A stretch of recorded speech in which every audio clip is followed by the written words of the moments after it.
Hi, hello, how are you? And happy Halloween, Merry Samhain, whenever you're watching this, and happy whatever. And yeah, we're going to return to something we've not done since I think St. Patrick's Day of this year, and that is Ogham for the holidays, Ogham for the Sabbats. There's a playlist of this. This will be the fourth video in this series, and the playlist will be linked at the end of this video. And I encourage you to check it out. There is a Valentine's Day video for Ogham, Easter, and St. Patrick's Day. So here we are doing our Halloween and Samhain uh, video. So the purpose of these videos is for me to just kind of like introduce you further to Ogham or Ogham and kind of pique your interest because I think Ogham's really cool and it really does not get enough appreciation. And it's my favorite form of divination. And you can book an OM reading with me over on Facebook. So follow the link tree down below. You know the deal by now. Follow the link tree. Follow me on other social media if you wish. But particularly check out my Facebook where you can look at all the services I offer, which are readings and more. And you can look at the pricing and the details of what each service offers. And you could message me over there and we can set something up. Also check out my spring shop where you can buy merch. This is from the Evil Eye collection. We also have just the classic Nerdy Warlock collection, which features a black spiral with my name. This is also pictured on the back, but like very, very large, and it says Dritschul, which means Evil Eye. So, anywho, without further ado, let us get started. So, let's reach into our little trick-or-treat pail. I did divine 5 Ogham for us this time. I think in the past I've done a little less, but 5 is what wanted to come out, so 5 is what we got. So first we have Chinya. Chinya is 3 slashes off to the side, as you see. Usually veering off to the left side if you are viewing it. Okay. And with Chinya, it's interesting that that comes out actually for Samhain or Halloween. I would not normally expect that.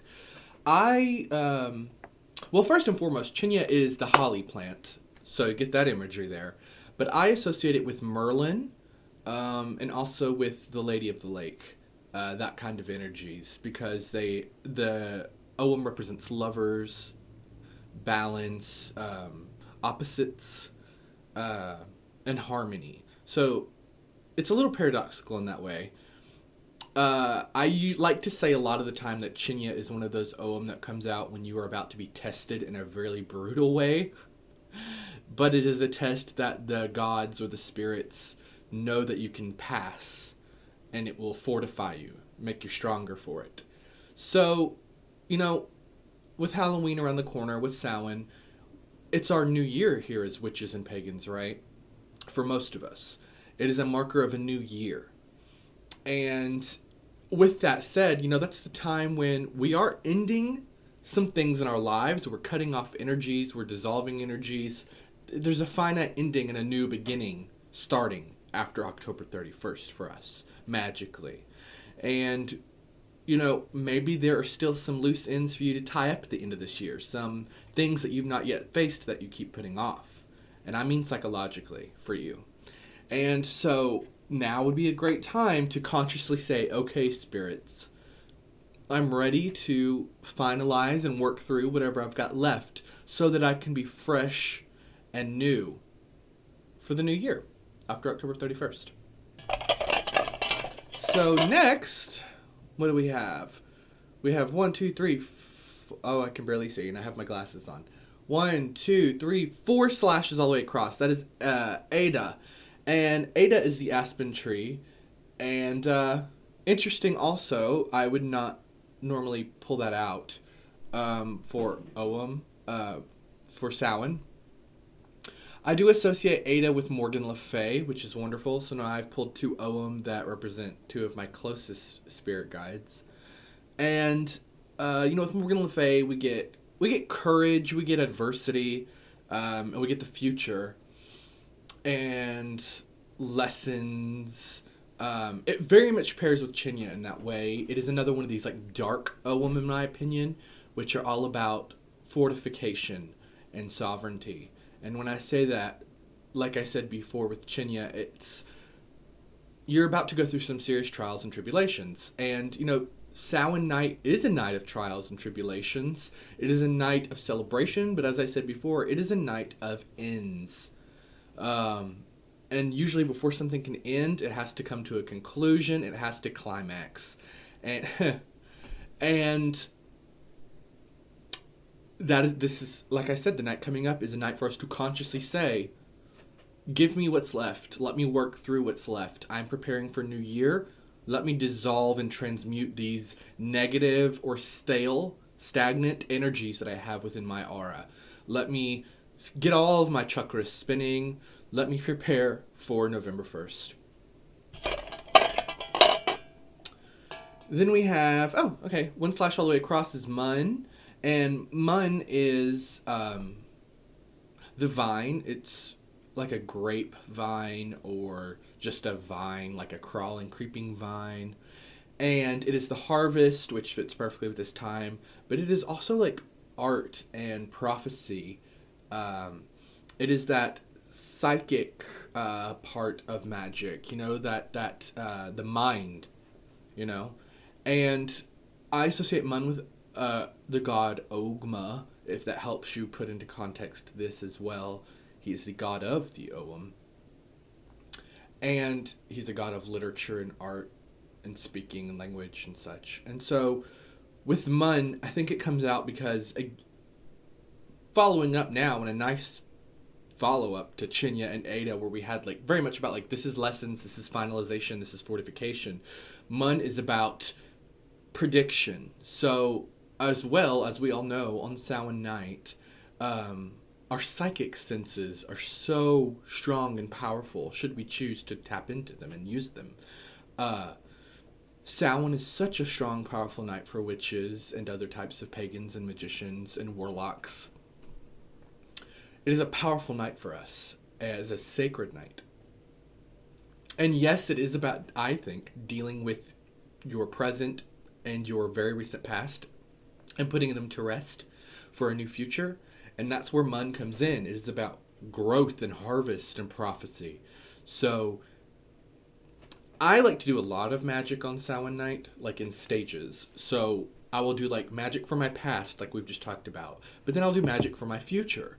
And that deals with prophecy, right? And harvest. So I will cast charms and luck spells, protection spells, money spells. Like, I really lay it all out there on Samhain.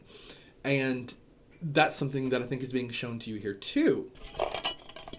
Is that, this is almost turning into a reading too, isn't it? But anywho, Mun is a good Ogham to kind of focus on and call on the energies of Mun. If you feel lost this Samhain or Halloween, call on Mun. Just say its name, Mun. Call out to Mun. Next we have 1, 2, 3, 4 slashes all the way across. That is Straff. And Straff. And Straff is very perfect for Samhain. It is the thorn plant, the black thorn. I associate it with Nivan, who I consider to be a goddess of like rage and mental insecurities and instabilities and challenges mentally. And I made a video about her a very long time ago called Goddess of Crazy Folks. And yes, so Straff, it's negativity, it's pain, it's struggle, it's harm. And that very much embodies tonight as well. Well, I say tonight, I don't know when you'll be watching this, but that very much embodies the night of Halloween as well. For all of the joy and fun and trickery, it is also a night of darkness. And in darkness, there is pain and negativity. And it's time to address it. Maybe I think not so much the pain that people have inflicted on you, because I think that's easy for you to see. But I think when Straff comes up, it's a nice opportunity to remind yourself of the pain that you're inflicting on other people. Am I being too harsh with someone? Am I being mean or rude? Or what negative emotions and actions have I been sending out to the universe this year? And maybe you remind yourself for this next year to be a little kinder, be a little more compassionate, a little more empathetic, sympathetic. And I think that's a beautiful, beautiful interpretation of Straff, especially at a year's end on the eve of a new year like Samhain. Let's remind ourselves that we are not the villain.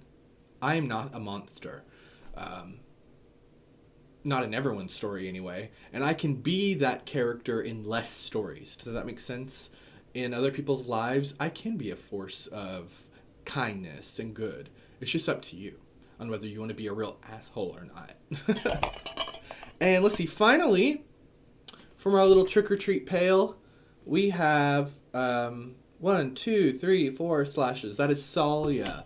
So Salia is 4 slashes to the right if you were observing it head on. And Salia is the willow tree.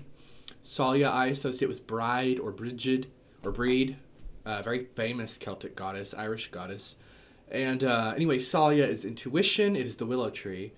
It is love. It is femininity. It's those forces. And I think that's a beautiful, beautiful way to wrap this up, this reading / Ogham recommendations. And that is, to center everything in love for the new year. At the end of the night, you've raged, you've emoted, you've reveled in some darkness, and you've celebrated the night, you've celebrated the ancestors and the dead. But now, for the new year, we must start out with light and birth, right? Because after tonight, after this death night, comes birth, and birth is joy and light and inherently feminine. So celebrate that energy at the end of your Samhain night, I would say. That's perfect. That was perfect. Magic is real. Anywho, Ogham is amazing, or Ogham. And one last thing I want to leave you with is, to help sum this up for you, I like to do these Ogham spells, these Ogham chants, I guess is a better word, where I take the first letter of each Ogham and make a spell or a chant out of it to help me call on all the energies at once. And this is particularly helpful if you yourself do not have an Ogham set. So we had Chinya, let's see, we could arrange them any way we want to make a good sound. So we have Chinya, Mun, Salia, Ada, and Straff, right? So SSEMT. Let's do stem. No. Smetim.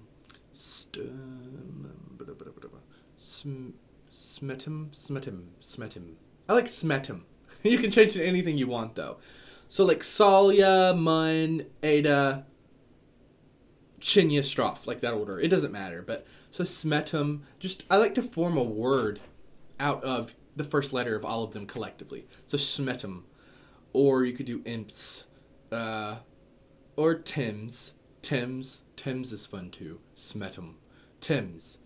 That's nice too. Anywho, and I would chant that over and over while lighting a candle that I would etch the Ogham into. Again, particularly great idea if you do not have any Ogham or Ogham as a set. You can look these up very easily on the internet. It's Ogham, sometimes spelled Ogam. But Thames. I call on the power of Thames.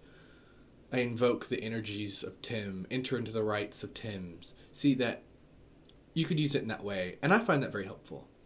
And for me personally, there are no actual god associations with the Ogham like there are with runes, but I have my own personal god associations, which I did share with you today. And that's not finite. You can associate any deity, Celtic or not, with the Ogham. It's perfectly fine. That's just what I like as a Celtic warlock. So, yes, Chinya, Mun, Salia, Ea, Straff. The order in which I read them was perfect. Anywho, those are my suggestions for how to use Ogham and which Ogham to use for Halloween or Samhain. And I really hope you enjoyed this video. Give it a thumbs up, and please subscribe to my channel, and do check me out on Facebook, and think about booking a reading or an astrology session or whatever with me on Facebook. Thank you so much for watching. I truly appreciate your viewership. And until next time, happy Halloween, and goodbye.